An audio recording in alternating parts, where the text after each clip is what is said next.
Në një atmosferë festive me flamuj dhe motive kombëtare, shkolla e mesme e mjekësisë në Tetov shënoi festën e 28 nëntorit, ditën e shpalljes së pavarësisë së shtetit shqiptar dhe ngritjen e flamurit kombëtar në Vlorë.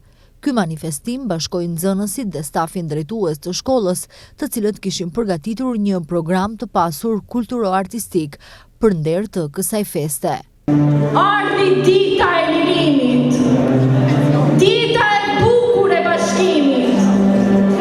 Lidhuni o shqiptar, qytetar e katundar. Në këtë ditë të shënuar, që prej Zotit është bekuar.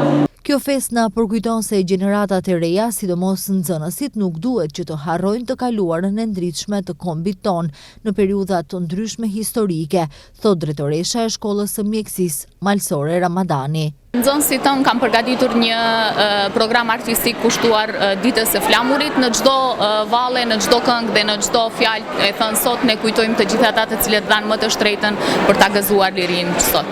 Përmes këtyre datave ne bëjmë thirrje te gjeneratat e reja për t'u kujtuar atyre rrënjët tona, historinë tonë të lavdishme, për t'u treguar atyre se vlerat kombëtare, gjuha, flamuri dhe adeu janë të rëndësishëm dhe ne duhet t'i bartim brez pas brezi. Për të nderuar këtë manifestim, i pranishëm ishte edhe zëvendës kryetari i komunës së Tetovës, Albi Qamili.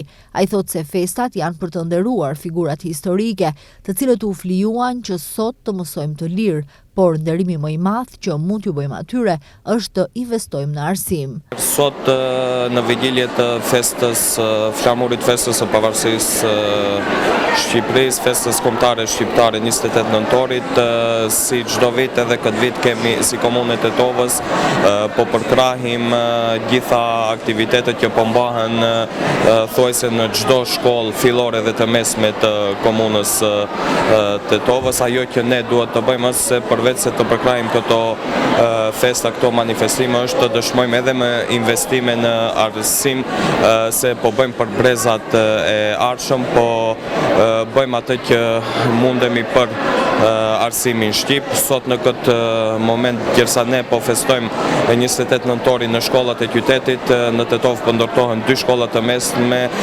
po ndërtohen salla sportive, po investohet në arsimimin, në edukimin e brezave të ardhshëm, po investohet në edukimin e gjeneratave të reja këtu në Tetov.